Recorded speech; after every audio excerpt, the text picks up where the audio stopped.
Bien, a todos un saludo muy especial en este sexto domingo de la Pascua. Y vamos viendo y vamos sintiendo cómo la alegría pascual se prolonga durante todas estas semanas y va marcando su ritmo de alegría en estos domingos.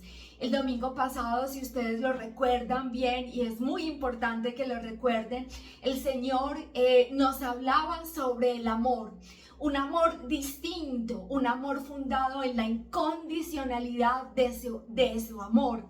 Veíamos antes el domingo pasado que el Señor ya nos había mandado a amarnos los unos a los otros, el amor fraterno del Antiguo Testamento, del Levítico, por ejemplo. Pero veíamos cómo el pueblo de Israel tenía unas condiciones para ese amor. Y bien que conocemos un refrán de la Biblia que dice ojo por ojo y diente por diente. Este es un refrán que contiene la violencia, que si tú me sacas un ojo yo no tengo derecho sino a sacarte solo uno. Significa también que el amor está condicionado a que me ames.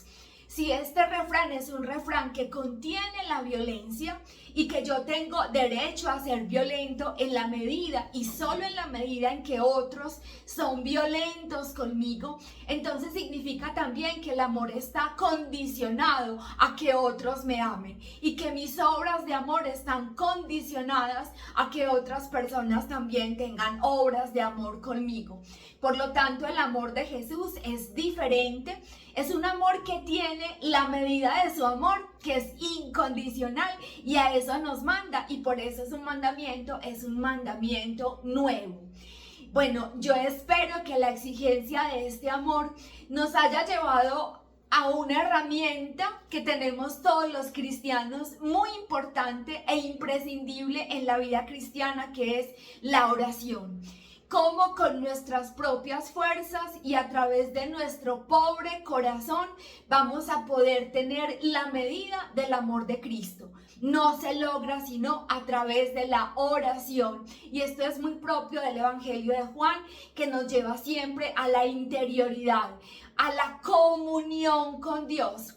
Precisamente este pasaje que hoy vamos a leer del capítulo 14 de San Juan hace parte, digamos, de su testamento, de su despedida, y habla sobre temas muy importantes como el amor, la paz, el Espíritu Santo, la alegría.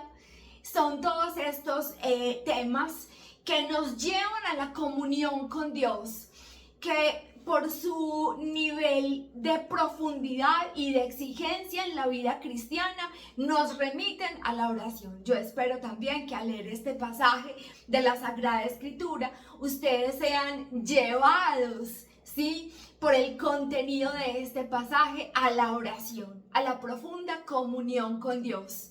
Bueno, vamos a escuchar el Evangelio de San Juan en el capítulo 14, versículos 23 al 29, en este domingo, sexto domingo de la Pascua, primer día de la semana, en el que, como siempre, meditamos estas palabras tan especiales que nos deja la liturgia de la iglesia para que permanezcan haciendo eco en nuestro corazón durante toda la semana.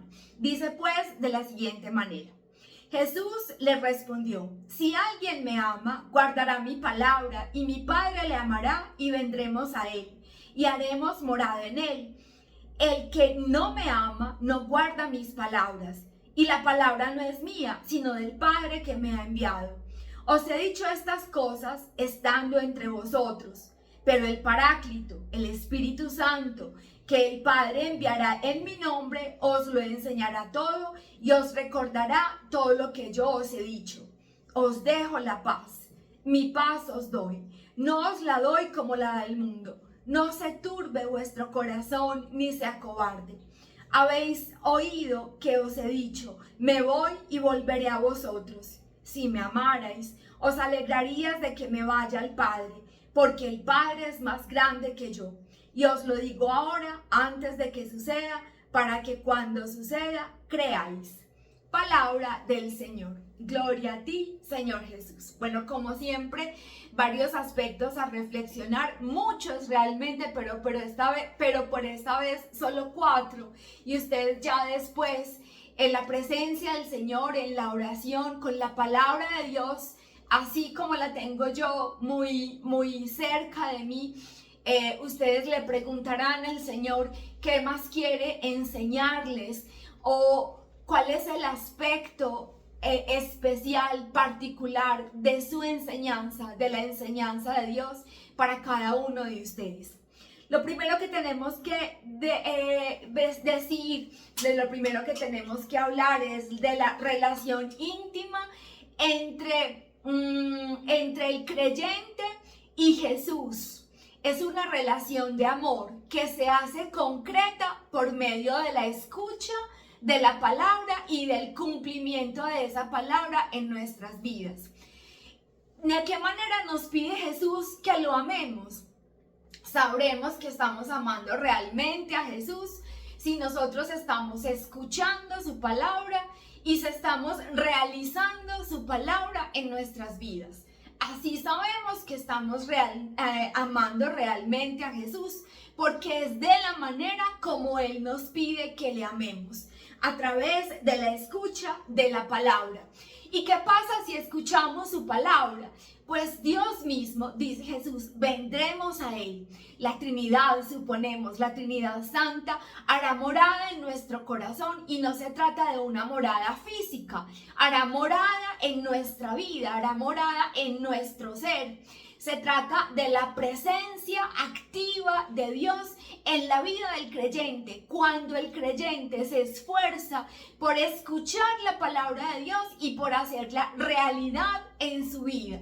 ¿Cómo amamos a Jesús? Amamos a Jesús escuchando su palabra. Es la manera como Él nos pide que le amemos. Pero cuando nosotros nos esforzamos, nos ponemos los medios, la tarea para escuchar a Jesús, entonces Él va a venir a hacer morada en nuestra vida. Será una presencia, la presencia activa de Dios en nosotros, ayudándonos para que esa palabra que escuchamos se haga realidad en nuestra vida. Nunca nada de las cosas que Jesús nos pide que las hagamos por fuerza propia.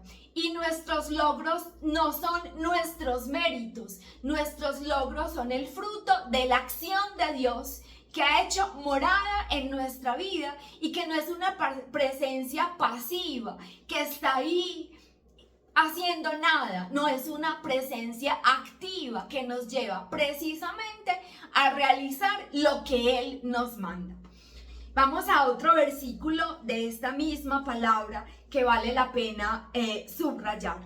Pero el Paráclito, el Espíritu Santo que el Padre enviará en mi nombre, os lo enseñará todo y recordará todo lo que yo les he dicho. Bueno, el Espíritu Santo no viene para enseñarnos doctrinas nuevas, no para enseñarnos ideas nuevas.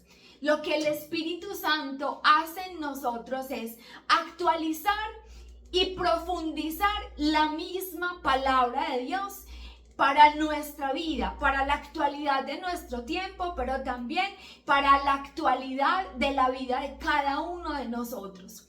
El Espíritu Santo actúa de manera global en toda la iglesia y en todo el mundo, pero el Espíritu Santo actúa de manera particular en el corazón de cada hombre, en el corazón de cada uno, para actualizar de acuerdo a al momento de nuestra vida y hacernos profundizar en la palabra de Jesús.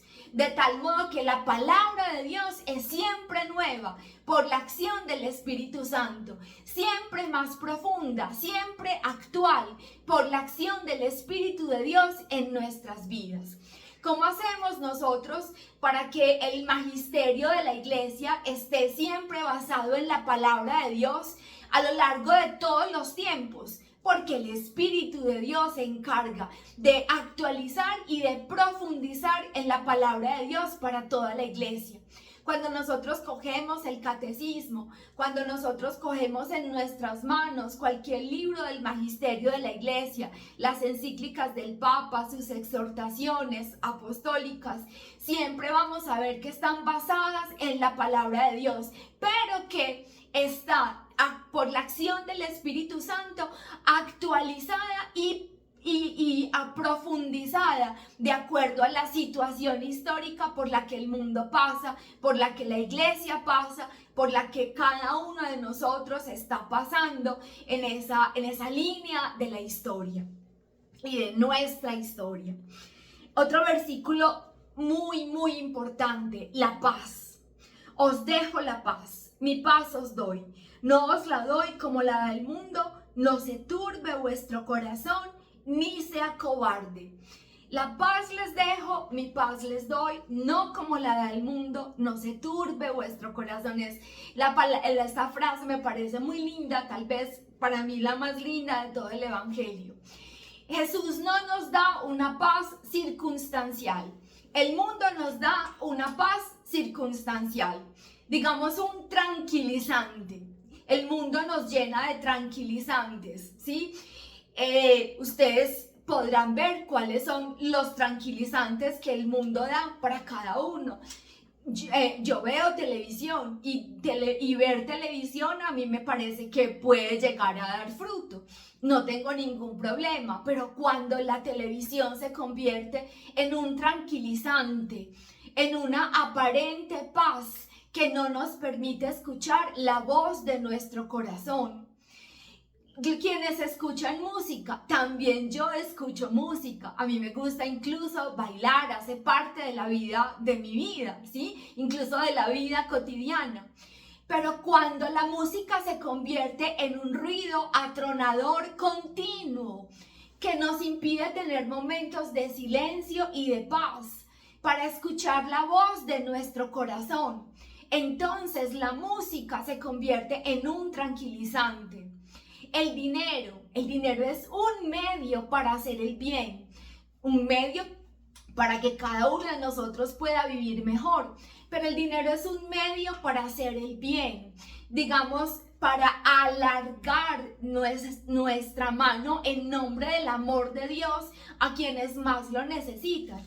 Pero cuando conseguir dinero, o cuando tener dinero, o cuando gastar dinero se convierte en un tranquilizante que ahoga la voz de nuestro corazón, que ahoga la voz de Dios, entonces el dinero ya no es un medio para el amor, se convierte en un tranquilizante.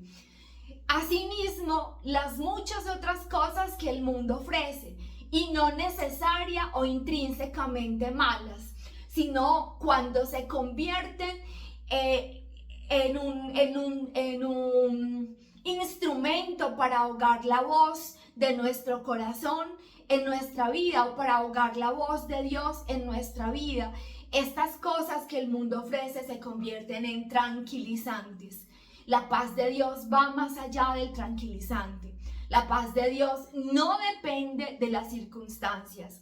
La paz de Dios es profunda y es fruto de dos cosas: de la confianza en Dios, pero también de la acción del Espíritu Santo en el creyente.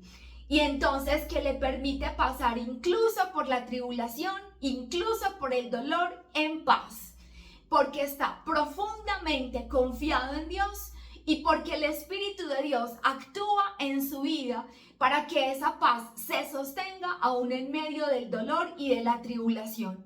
La paz de Dios no es un tranquilizante. La paz de Dios se convierte en una característica de la vida cristiana, la paz.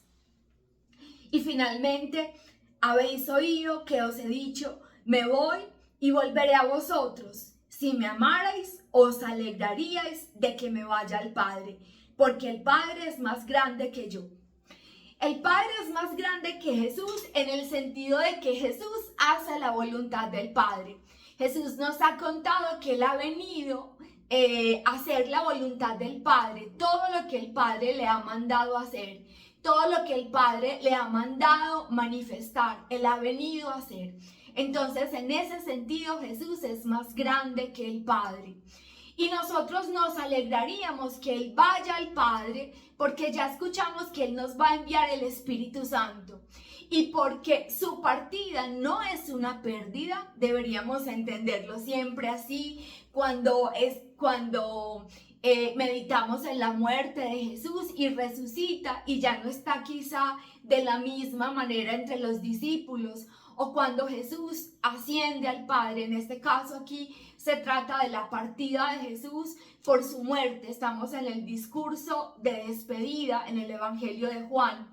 Y nosotros deberíamos entender esta partida de Jesús no como una pérdida para nosotros, no como una pérdida para la comunidad cristiana, sino como una presencia más plena, más íntima del Señor junto a nosotros.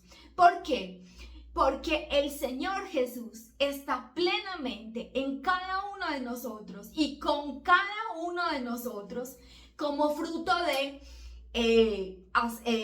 escuchar su palabra, de hacer la vida en nuestra vida, de obedecerla, digamos así. Está con nosotros al mismo tiempo por la acción del Espíritu Santo, porque somos morada de un Dios que está activo entre nosotros. Pero al mismo tiempo Jesús está plenamente entre nosotros, por ejemplo, en la Eucaristía, en los sacramentos. Y ya no depende del lugar, ya no pasará que Jesús no está con nosotros porque yo estoy en San Pablo y Jesús está en Jerusalén. No, Jesús está con nosotros plenamente en cada lugar donde se escuche, se cumpla su palabra, seamos receptivos al don del Espíritu Santo, cumpliendo su palabra, seamos morada de un Dios activo que nos hace capaces de cumplir y de hacer vida su palabra, y está con nosotros, y su manifestación más grande en nuestra vida es el don de la paz. Entonces Jesús no lo hemos perdido, no hemos perdido al Señor con su partida, sino que hemos ganado más plenamente su presencia. Bien, con estas palabras yo termino pues este comentario al Evangelio. Yo siento en mi corazón, sentía en mi corazón al leer la palabra de Dios. Digamos que recibimos la capacidad de vivir esta palabra, recibimos esa paz que no es circunstancial, recibimos el don del Espíritu Santo, recibimos la capacidad de amar a Dios y de manifestar su amor a través de la relación íntima con el Señor en la oración. Digamos que para mí es una consecuencia de la lectura del Evangelio de Juan. Nos remite siempre a la intimidad con Dios, nos remite siempre a un conocimiento más profundo, personal, de comunión con el Señor. Bien, yo espero que esta meditación de la palabra los lleve también a ustedes a la oración, a conseguir esa paz que tanto anhelamos y a que la presencia de Dios permanezca para siempre entre nosotros y en nosotros. Un feliz domingo para todos ustedes.